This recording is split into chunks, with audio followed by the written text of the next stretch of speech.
क्या कर रही है तू? पागल हो गई है क्या? तो हाथ कैसे उठाया तूने मुझ पे?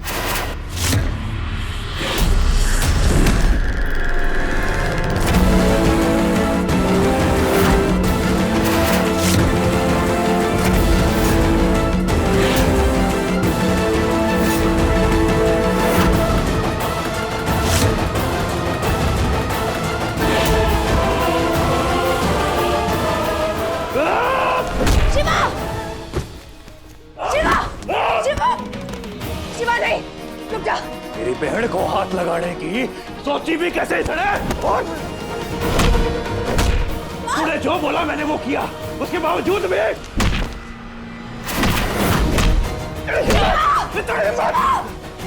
हमारी बहन को हाथ लगाने का सोचा भी कैसे? शिवा, हिम्मत कैसे हुई तारी? दो कोड़ी के नौकर दोनों के। हाँ, हम दोनों आपके नौकर हैं, लेकिन फिर भी अगर हमारी बहन की तरफ कोई आंख उठा के देखेगा ना, तो एक बार नहीं, दो बार नहीं, बार बार उसका वही हाल करूंगा मैं। तो आंखें नोच लूंगा उसकी मैं।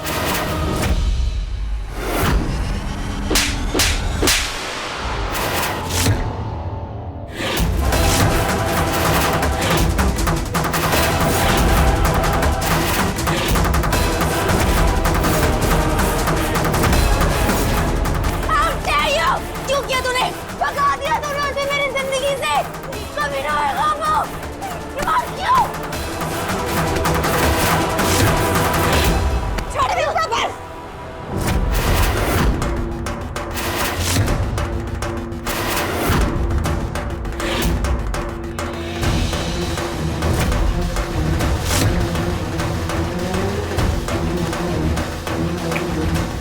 तूने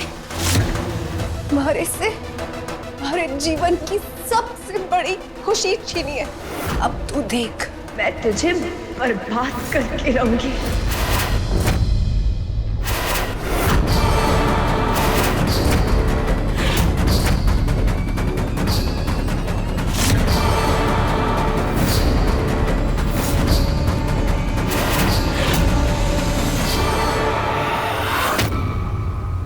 भाई साहब, आप राणा बापू साहब को छोटी मेम साहब की हरकत और उस लड़के के बारे में बताएंगे? आप जानते हो वो लड़का अच्छा ना है और ना ही छोटी मेम साहब के लायक है। आपको अभी भी ना लगता राणा बापू साहब को जाके सब सच सच बता देना चाहिए? ना लाडो, मन ने ना लगता कि हमें राणा बापू साहब ने कुछ भी बताना चाहिए, क्योंकि आज छोटी मेम साहब उस लड़के के साथ अपने सारे संबंध खत्म करना चाहती थी। वो बस ये चाहती है कि जो चल रहा है वो एक अच्छे मोड़ पे आके खत्म हो। इसलिए उन्होंने मुझसे ये विनती करी कि मैं जाके उस सैंडी से माफी मांगू।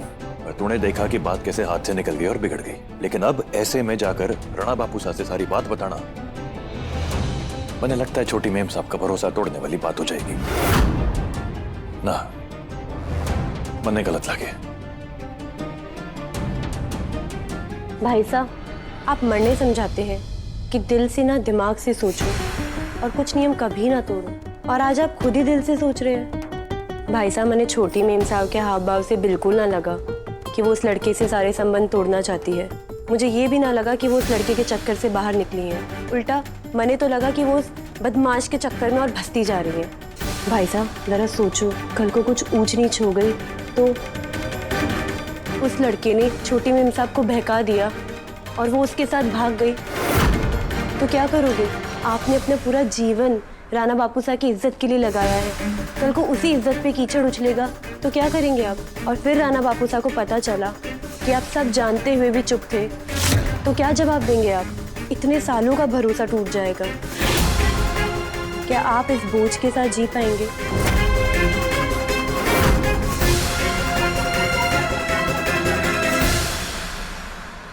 मुझे तो ये तीनों छोरे बहुत अच्छे लग रहे हैं हुकुम साहब। और पुरोहित जी ने ये भी कहा है कि ये तीनों संस्कारी और खानदानी हैं और पुरोहित जी के जानने वाले भी हैं। हमारे को तो ये अपने कनक के लिए बहुत अच्छा लग रहा है। इसकी जोड़ी तो हमारे कनक के साथ खूब अच्छी बनेगी, है ना?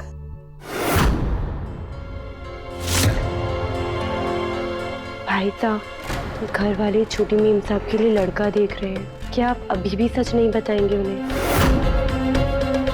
कुछ भी कहो पूर्णिमा जी, मने तो यो छोरो जच रह्यो है। देखो ना, शकल से ही सौम्यता टपके है इसके, माने तो या भारी है।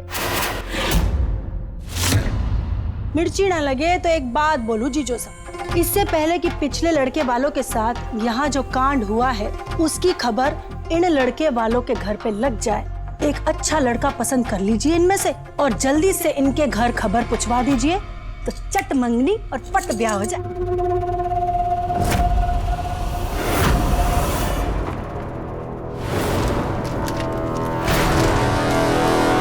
मालिक साहब जी। हाँ शिवा, सही समय पर आए हुए। कणक के खातर रिश्ता देख रहे हैं। तू भी फोटो देखकर बता कौन सा लड़का तेरे को जचता है।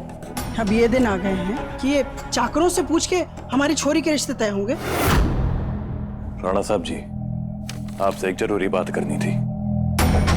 मुंह सिल के क्यों खड़ा है, बोलना। जो बात मैं कहने वाला हूँ उसे कहने में हमारे मुंह से अगर कोई गलत शब्द निकल गया तो उसके लिए मैं आप सबसे पहले ही माफी मांगता हूँ। ये बात सुन के आप लोगों को दुख से ज्यादा धक्का लगेगा, पर आप सबका ये जानना बहुत जरूरी है।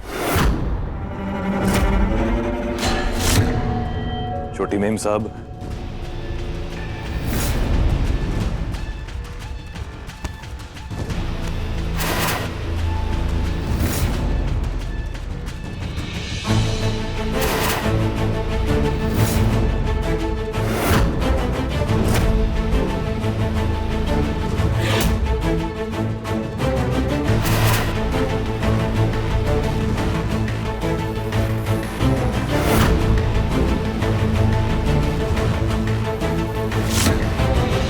हमारी गलती यो है कि सब कुछ जान के भी मैं आज तक चुप रहा, क्योंकि साहब जी हमारे लिए आपकी इज्जत से बढ़ के और कुछ नहीं। मुझे लगा था कि मैं छोटी मेम साहब को समझा लूंगा, पर छोटी मेम साहब समझने को तैयार बिल्कुल नहीं।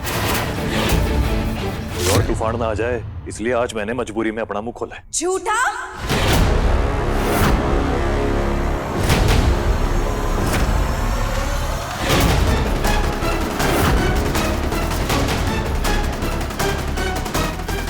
झूठा मक्कार है ये, एक एक शब्द झूठ है इसका।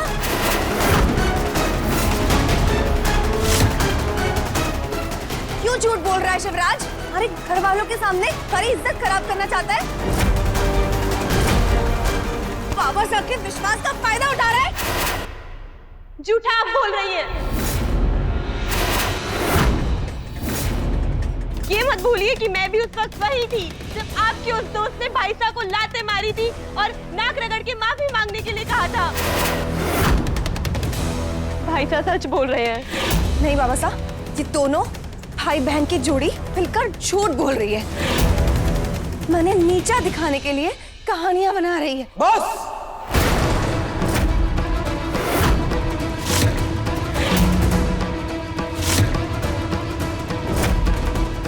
अब एक शब्द और नहीं। शिवा, सच के बोल। राणा साहब जी, आप अच्छी तरह जानते हो कि मैं मर जाऊंगा पर आपसे झूठ ना बोलूंगा। पिछली बार जब लड़के वाले छोटी मेम साहब को देखने आए थे तो ये घर पे ना थी, क्योंकि ये उसी लड़के से मिलने गई हुई थी। प्रसाद ने उनको बचाने के लिए जो किया उसे उसकी सजा मिली थी। दो पैसे के चाकर अपनी बहन की इज्जत को बचाने के लिए मेरी बेटी की इज्जत पर तू लांछा लगाएगा? तेरी हिम्मत कैसे हुई यार? इसलिए मैंने कहा कि जो कह रहा हूं मजबूरी में कह रहा हूं। सच मानना ना मानना आप पे है। मिर्ची ना लगे तो एक बात बोलूं, थारे पास थारी सच्चाई को कोई सबूत हो तो दे। मान लेंगे कि तू सच्चा और ये झूठी।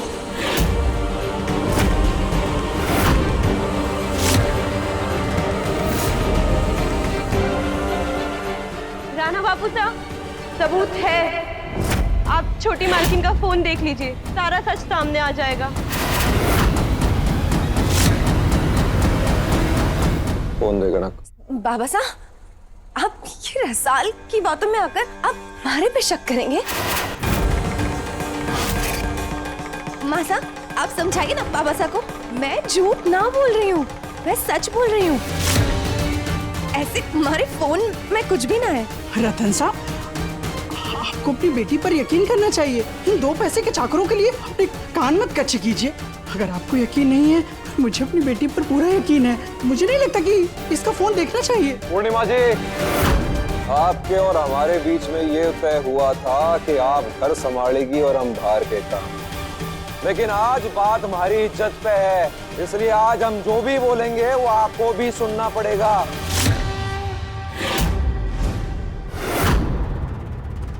फोन दे गणक, फोन दे। खोल इसे, खोल। क्या करेंगे बाबा साहब फोन देखकर? सच्चाई जाननी ना आपने, तो सच्चाई ये है कि मैं एक सैंडी नाम के लड़के को पसंद करती हूँ और वो भी मुझे पसंद करता है। हमारे फोन में उसकी तस्वीर भी है और मैं उसी से शादी करूंगी बस।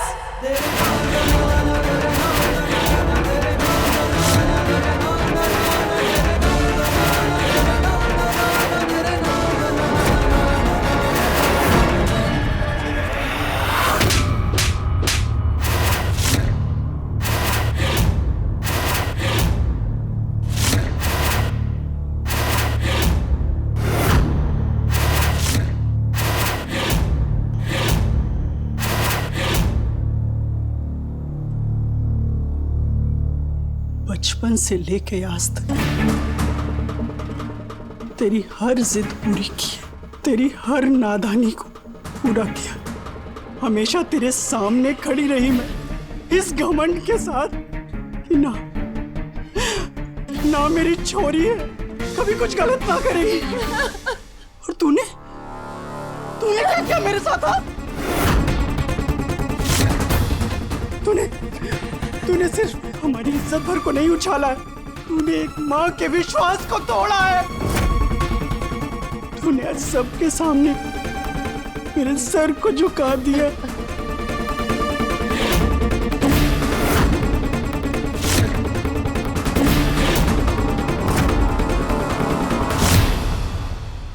मैं तुझे छोड़ूंगी ना, जान से मार दूंगी तने, जान से मार दूंगी शिवा, जान से मार दूंगी। अब एक शब्द भी थारे मुंह से फूटा ना तो अपने बाबा सा का वो रूप देखेगी कणक की थारे रूह काम जाएगी। संभालो अपनी छोरी को। अगर आज ही ना संभली ना पूर्णिमा जी, तो कल सारे खानदान के मान मर्यादा और संस्कार की मट्टी पलीट कर देगी। संभालो पूर्णिमा जी।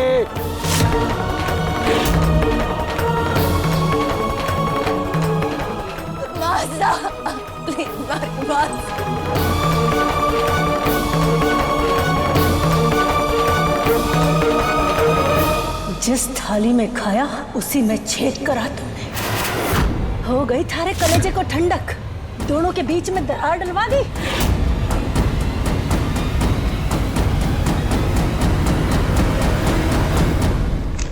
मासा हमारी बात सुनिए मासा। क्या कमी रह गई थी हमारे प्यार में, जो तू अपनी माँ, अपने बाबू सा और अपने खानदान की इज्जत को मिट्टी में मिलाने में तुली हुई थी? इतना बड़ा झूठ, ऐसा धोखा।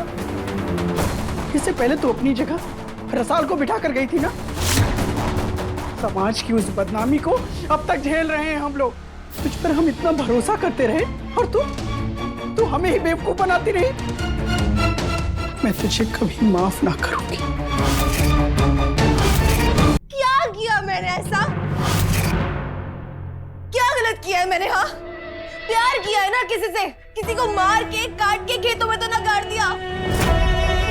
मैं सब पसंद करते हैं, हम दोनों एक दूसरे को बहुत पसंद करते हैं। सैंडी भी मुझसे बहुत प्यार करता है, शादी करना चाहते हैं हम। क्या गलत है? वो अच्छा लड़का है मासा, बहुत अच्छा लड़का है। वरना आपको कैसे अच्छा लगेगा? आपको तो वो गलत ही नजर आएगा ना, क्योंकि उस शिवा ने क्या दिया कि वो गलत है। ऐसा क्यों मासा? तेरे बाबू साहब बिल्कुल ठीक कहते हैं कि थारा ब्याह जल्द से जल्द हो जाना चाहिए, वरना तू तो खानदान की इज्जत को मिट्टी में मिलाने से ना चूकेगी। और अब मेरा भी यही मानना है कि तू ब्याह करके यहाँ से जितनी जल्दी चली जाए उतना अच्छा। मासा, मासा, मासा, मासा सही ना कर रही है हमारे साथ। मासा, गोलियां।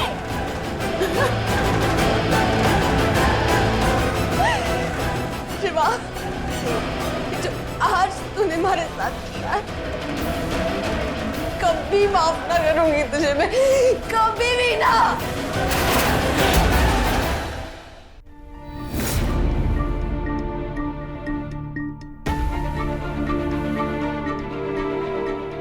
अरे शिवा,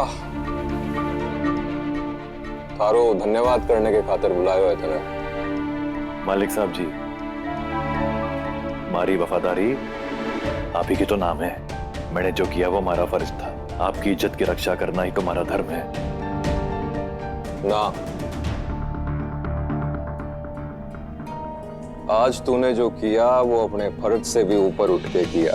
आज ये बात अगर सबके सामने ना खुलती ना तो भविष्य में इसके के घातक परिणाम हो सकते थे, ये सोच के भी मेरा मन घबरा जावे है। तूने कहा था ना वो छोरा कणक के लिए ठीक ना है। जी मालिक साहब जी, बल्कि मैंने तो कई और लड़कियों के साथ उसकी कुछ गलत तस्वीरें भी दिखाई थी छोटी मेम साहब को। सोचा उन्हें ये तस्वीरें देख के यकीन आ जाएगा, पर उन्हें तो अभी तो लोग कह रहे हैं कि प्रेम अंधा हो गए और शायद इसलिए हमारी लाडो भी अच्छे बुरे का फर्क ना कर पा रही है। शिवराज जी, आज तूने अपनी ईमानदारी और वफादारी से हमारे ऊपर जो उपकार किया है उसके बदले में एक और बड़ी जिम्मेदारी तारे कंधे पर डालना चाहूंगा मैं। जी मालिक साहब जी। जब तक कनक की शादी किसी अच्छे खानदान में ना हो जाती तब तक वो थारी जिम्मेदारी है।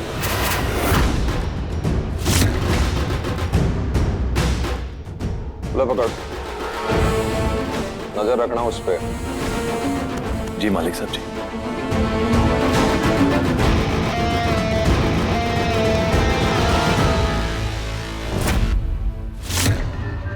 मिर्ची ना लगे तो एक बात बोलूं जीजू से, मैं फिसल गई क्योंकि फर्श चिकनो थो, लेकिन आजकल के जवान छोरा छोरी मुंह के बल इसलिए गिरे हैं क्योंकि जवानी की राय फिसलन भरी है। नए जमाने के छोरा छोरी है जीजो सा, और ऊपर से ये मोबाइल फोन। उनके एक हाथ में मोबाइल फोन होवे और दूसरे हाथ में दिल लेकर घूमे हैं। और एक मैं हूँ, एक वो दिन थो और एक आज को दिन है। मजाल है हमारी नजर इधर से उधर कहीं गई हो या किसी मर्द पे हमारी नीयत फिसली हो। जितनी जल्दी हो सके लाडो रानी को विदा कर दो, वरना लड़की जात है, बदनामी होने में देर ना लगे।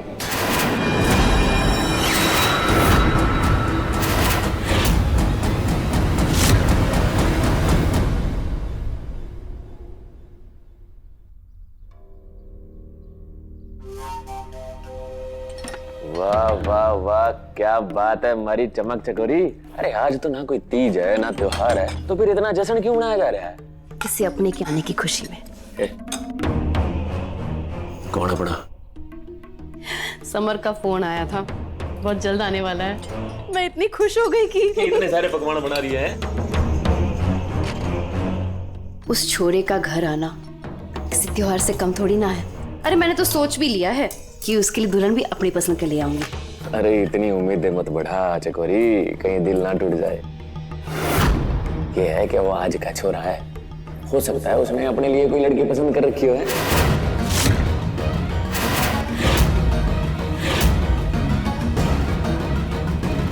तूने ऐसे सोच भी कैसे लिया? मारे से पूछे बिना वो खुलकर सांस भी ना लेता है। तूने सोचा कि मारे पीछे वो इतना बड़ा कदम उठाएगा और मैंने उसकी भनक भी ना लगेगी।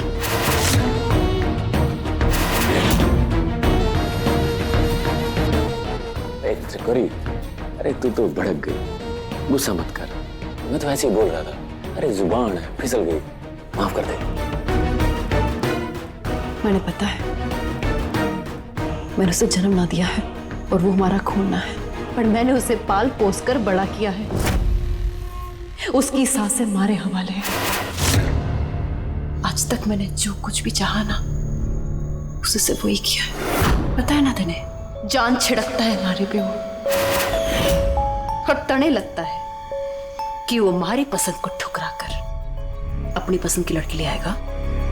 पता है, जब समर पहली बार अपना नया फोन खरीदा था, तू फोन ले आया? हाँ, लेकिन सिर्फ वो जो आपको पसंद था। सच बताओ, ये मने पसंद था इसलिए लाया या तने पसंद था इसलिए लाया? ताई जी, आपके समर को वही पसंद है जो आपको पसंद है। मारे लादे साथ, आज तक अपने कपड़ों के रंग से लेके किताबों तक तूने वही किया है जो मैंने चाहा है। मैंने पता है तू बहू भी हमारी पसंद की ही लाएगा। ताई जी, ये तो मेरी जिंदगी का सबसे बड़ा फैसला होगा। जिसने मुझे जिंदगी दी वो आप हो, तो ये फैसला भी आप ही करोगी। बेटा, जब तुम्हारे पे इतना विश्वास करता है ना, मुझे बहुत अच्छा लगता है।